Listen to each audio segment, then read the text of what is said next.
Hey guys, another week of Brokers Talk. I'm Kurt. I'm Mark. And this is GreatHomesATL. Interesting week, to say the least, I guess, right? I'm glad this week happened, actually. We're going to get into it. Right. I'm glad this week happened in February because it makes for a great topic to kind of set the tone for what buyers should not do. People follow us, and a lot of agents on social media, right? There's all these tools on social media, on the internet, the TV shows, obviously. But I don't think people really know what it means to hire an agent. So that's Before we just dive into it, I think fundamentally people just don't have a respect for real estate as a profession. Yeah. And I think people think that real estate agents are just people that are on standby. That just let you in the house. That are just waiting for you to call them and say, hey, can you show me a house? Right. Like, they don't think that real estate agents have lives. Right. They don't think that we have families, friends, perhaps other jobs and things like that. Schedules, Right. They don't think we have process, right? And And early on, it's a mistake that a lot of early young agents make. I know I made it myself. Yeah. And I think once we started GreatHomesATL, there's a difference between having like a job and there's a difference between having a business. Right. And I think that any successful business owner will tell you that it's not about being reactive. It's not about chasing the client, chasing the product, whatever it is. It's about you're discovering somebody in their business on this platform. Find out what their process is, and do you want to hire them? But we give all of our clients, or even leads, because sometimes people don't turn into clients. Yeah. But when we do a consultation, we go through our process. Yeah. And before folks, That's the most frustrating thing about these two examples that we're going to talk about this past week is that it does start obviously after your pre-approval, but you get to meet us. You have a consultation with me, Kurt, and of course the First Lady. We lay all this out. We have like how we're talking to the camera, we're talking to the people right in front. and so what's frustrating is that when we end the consultation, we know at that point if we're going to have an agreement to work together. Yeah. Or we're just going to go our separate ways at that point and wish each other well. So what was completely mind-boggling to me this past week, two different examples, but the first one started back. The first one kind of started back when it was a flag back during the holidays. And I give you that. Like I think I'm a pretty decent judge of character, but you always have like this gut feeling. I think the difference between you and I would say, and maybe people that know us, like I guess intimately would agree, I think that you're much more tolerant of people kind of wasting your time, or I'll say this: you're more tolerant of people toying with your time. Right. My threshold for that is 0. And you like that's what part of being a business owner is. You've helped tighten that up. So what happened with the first one was they're new to the area, they're relocated, they're only really familiar with. Excuse me, I can't even talk.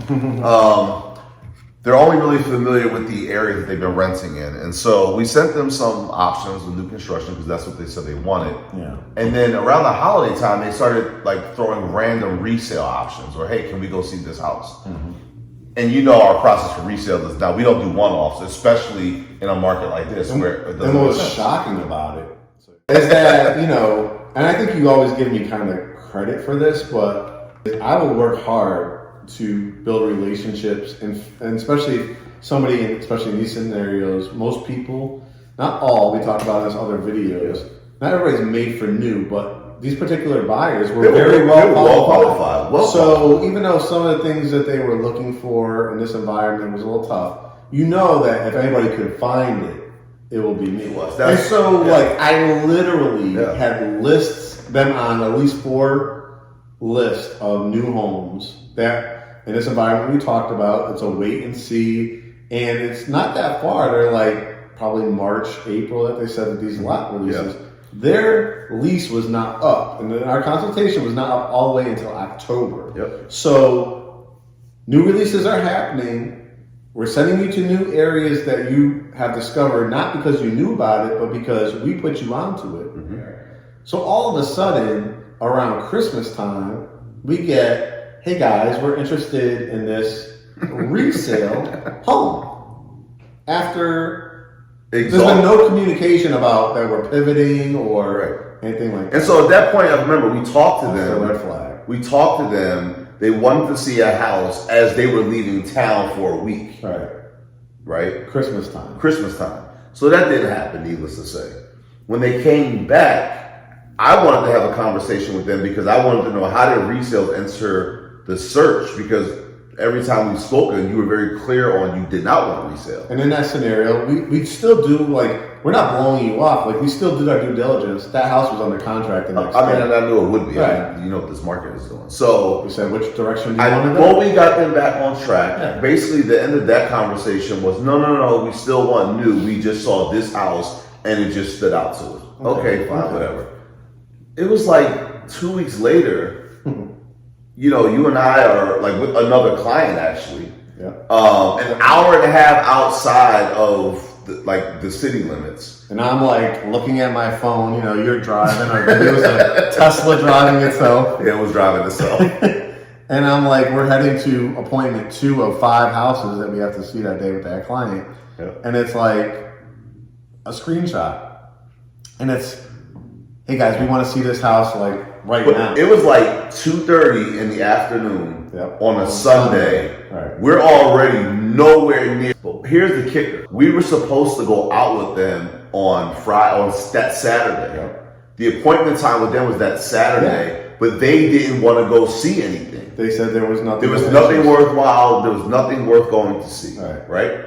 And so, and I think that Thursday before, you actually had a conversation with that client, saying like, "Hey, are we about to pivot? What's going on?" And they was like, "No, we're gonna still stick with it. But you know, if you are guys gonna set aside Saturday for us, we will look because you know." So we gave them that opportunity. Saturday morning. Hey guys, is there anything you want to see? No. So now this house that they need to see on Sunday.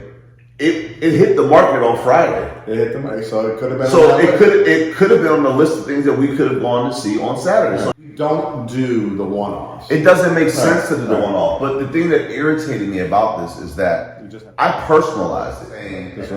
You are disrespecting the fact that you have no idea what I am doing at 2:30 in the afternoon on a Sunday. You don't know if I'm spending time with my daughter, my husband, my best friend, my mother. If I'm sick, if I'm like, you don't know what I'm doing to send me a screenshot and say, I want to go see this. Like, and then you look at the house and what happens? So I look at the house. so there's so many things wrong with it. Like, I look at the house and I'm thinking like, wait, do I have the wrong client? Because the client I thought it came from, I was like, this couldn't be him. Because not the same area that they were looking. No basement, not the same area. $100,000 under what they said they were looking for. 1,500 square feet less. You remember, like we pulled over, and I had to text them and say, "Hey, this house doesn't have 80% of what you were looking for. Did you send the right house?" My significant other really loves it. We drove by it and we love it. We want to put an offer in. I feel like buyers say that as like, they think agents are going to be like, oh my God, they want to put an offer in. This could be it. This could be I forgot to mention, that offer needed to be in by 8 o'clock. Oh, right. We didn't get it. It had to be in by 8 o'clock. So we're an hour and a half away, which means we have to show the house, talk it over, drive all the way back. Who knows if we've eaten yet, right? Or anything like that. He didn't care. What the elements are to actually type up a contract, all the things, because it's a very serious thing. You're putting earnest money down and stuff like that. So we're supposed to see and give our professional advice all within minutes. I'm an hour and a half away. So we're an hour and a half away. We're appointment number 2 out of 5. Right. And so what we do, we reach out to the other agent just to figure out what is going on with this house. Right. Is it available? And you talk to the agent. So I did reach out to the agent and they said, yeah, we did just list it on Friday. It's got amazing traffic over the weekend. We already have, I think at that time, it was like 8 offers or something like that. And we're stopping showings at 6 o'clock. And now it's what? 3 now at this point it's like 2:30 and 3. It's like, so you relay the message. I relayed the message saying like, basically they were the type of clients that you would have to like they understood that they would have to go over the ask price, but like $1,000. Well, no, he was like, well, I mean, we do want to go over like by 1,000 or something. Right. And I'm like, 1,000? Did you hear us say they have 8 offers? Right. And the agent even said, and there's appraisal gaps. The listing agent has a fiduciary responsibility to the seller, so they're not going to tell you what the offers Of course. They're just saying like they're all like they're above ask price, so come with their highest and best. And I said, well, we are basically an hour and a half away. Would there happen to be an open house? Anything that you can let them in? And of course, it really doesn't happen. I mean, open houses happen, but listing agents don't show somebody else's client. Especially when they already have 8 offers to choose from. Well, we relayed the message back to the buyer, and then he came back and said, well, we'll just do a blind offer. Right. And then the listing agent, well, why would we accept a blind offer when we already have 8 offers? The blind offer is basically somebody like not looking at the house. So the next day, they were like, hey, can we jump on a call to discuss like basically what happened yesterday? So we get on the call, and the first thing that just rubbed me the wrong way, and I knew how the call was going to end. Right.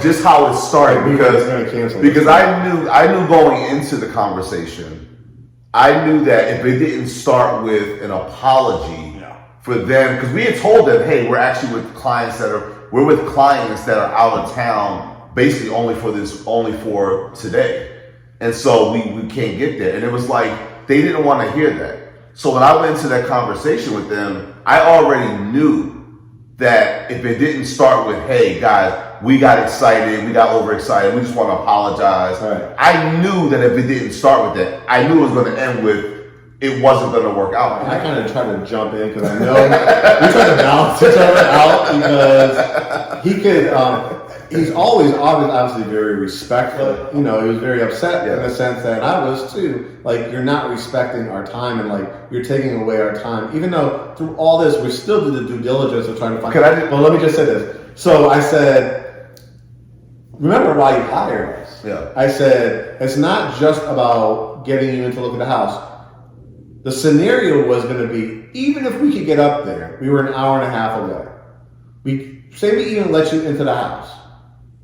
A house always shows different than pictures anyway, so there's going to be a lot of hemming and hawing on it unless it just blows you away like the pictures do. Number 2, the due diligence of an agent is to look at comps, to give you the best advice on what kind of offer to present, to walk you through what a shortfall would be like for appraisal shortfalls that we talked about before. Actually discussing with the lender that you got pre-approved for what these numbers really look like. What does that scenario look like? So I break all that down. And he's like, that's great information, good to know. But I gotta tell you out there what he said. I didn't know how to take this. He said, from his past experience. Before that, he said, that's great information. You guys give great free information. That's why we've been following you for years, because you give great free information. But really what we're looking for is when we're online and we see a house, or driving by and we see a house, we want to be able to just press a button and go see the house. So he thought that like by signing up with GreatHomesATL, like you press a button and Mark or Kurt just appear. Like we're maybe, what's that Star Trek? Star Trek? Where you just like beam me up, Scotty, and just take me to that address. So I was like perplexed, because on one hand it was a compliment, right? He was like, hey, you guys give great free education. Everything you said is right. Everything you said has been right. That's why we wanted to work with you. But all we really want is when we drive by or look on the internet and see a house, not houses, not our process, but a house. We want to be able to just press a button and go see that house. And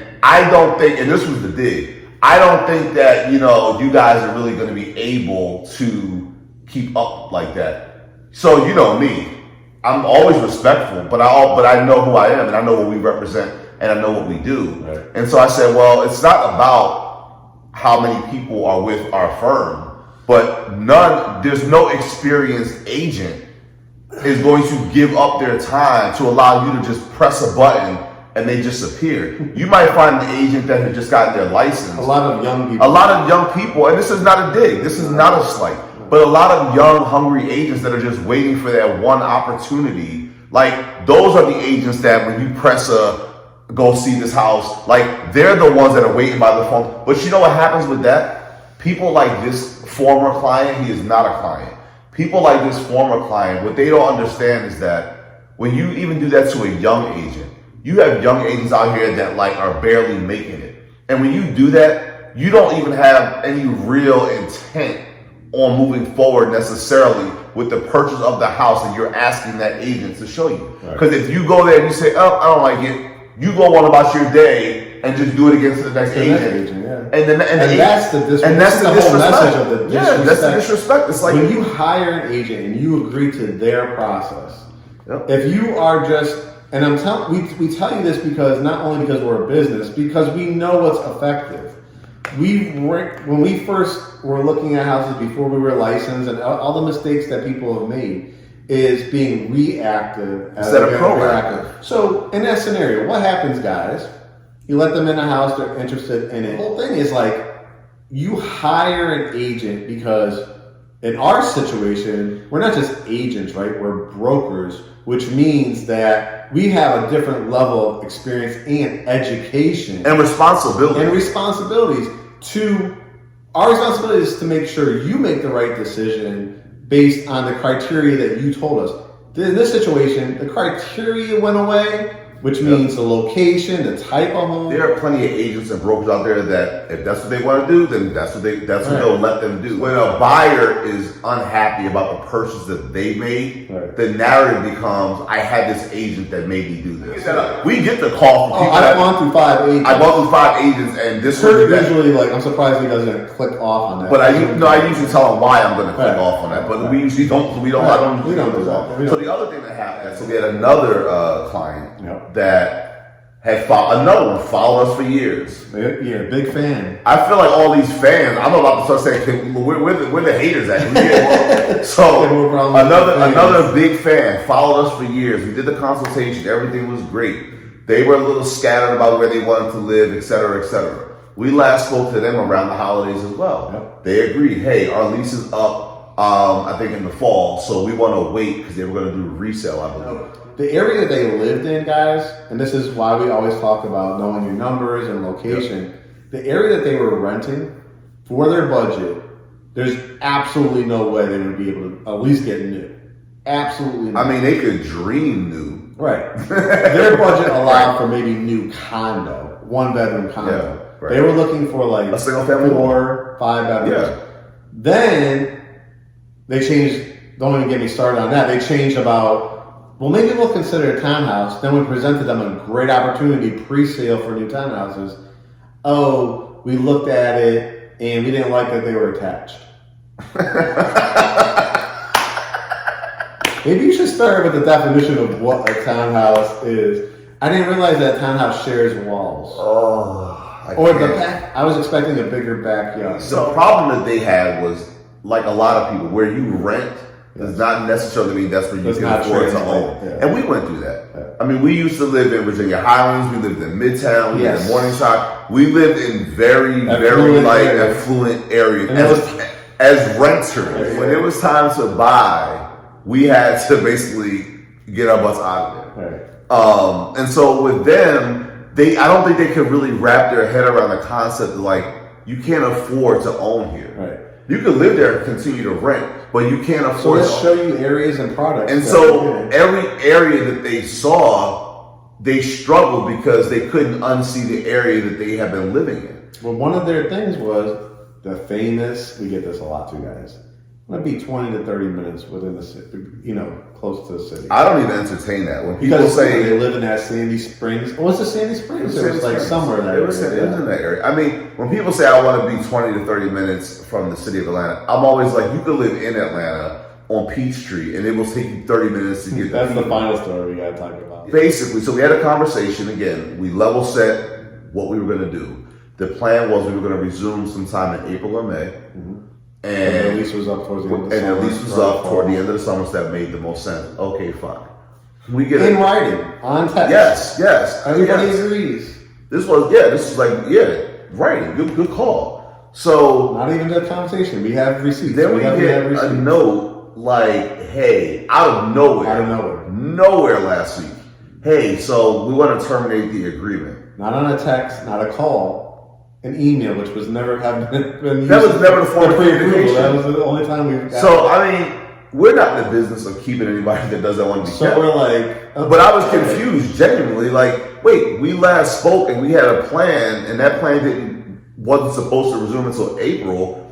Right. What These happened? are fans of ours. These are like people we have Zoom consultations with. This is people we showcased communities to, and the instructions from the client to the agent that you hired is we're going to wait till April, maybe May. So I responded, and I was professional, as I always am. A lot of y'all think I'm not, but I really am professional. Definitely, we had no problem sending over a unilateral termination agreement. But I did ask, and I did like recollect for him where we left off to make sure that like I didn't miss an email, text, or conversation. Right. And this was the instructions. And this is what you said, right? And I put, did I miss something? Right. And I asked that question because I thought it was a fair question. You're basically saying you don't work with me, and I don't think I've done anything wrong. So he says a relative is moving to town, and they are a realtor. So we're gonna go with them. Guys, how disrespectful.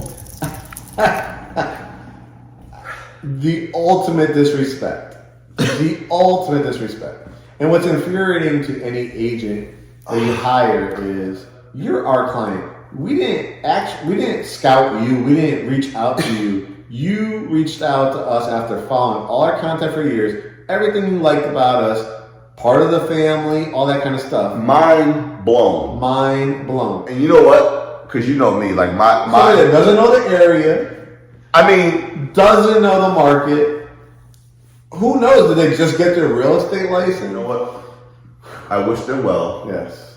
But how I made sense of it is this. They now have a relative that they could tell to do whatever, whenever, however they want. Because that relative has no process. Right. Because that relative is going to come to Atlanta and be like a fish out of water, like, oh, where's left and right? So have at it. Be your relative's headache because you're not going to be mine. Right. It just is crazy to me how people come to us and they say, I've been following you for years. And then it's like and you actually do some work for them. You do work for them and you send them stuff and you have an agreement when the time frame is going to be. Yeah, and it's like, and then they just, and I don't think again, it goes back to what I said earlier in the message. It's like you guys don't understand that real estate agents, brokers, realtors, like we all have livelihoods. Like, and this for a lot of us, this is it. Real estate is how we pay our bills. Real estate is how we put our daughter through college. Like so when a deal falls through, or somebody screws you over, or agent hopping. But the final story of this week is somebody had called up looking for a property that is not even something we really specialize in. Won't get into too many details. Yeah. Nothing illegal or anything like that. Right. It's all legal. It's all legal. More so, just not the type of properties right. we really showcase or have the in-depth experience with, and we were upfront about it. So, real estate 101, location. You should know where you want to buy a property. This person had relocated, kept talking about their old city and how Atlanta is so different and everything like that. Okay, well, so you've been here for a little bit, for this type of product. Where do you want to be? What was the feedback? Anywhere. Let me look on the map. Is anywhere Georgia? Is what part of? And then she broke it down to help us out. Right. Then she said, "Well, anywhere not too far from Atlanta." Okay. For the record, yes. You're my witness. Through all this, guys, I have not had a drink at all for 2022. In 2022, Yep. Even after dealing with this foolishness, this is just last week. Right. I haven't had a drink. But you know I what? literally thought, I think I had to tap your leg or something under the counter because it was like, I literally said to this person, I said, how long have you been following us? And I'd like to introduce you to Kurt. I think you did say that. Yes, because Kurt will we joke, we have something called, they need the Kurt talk.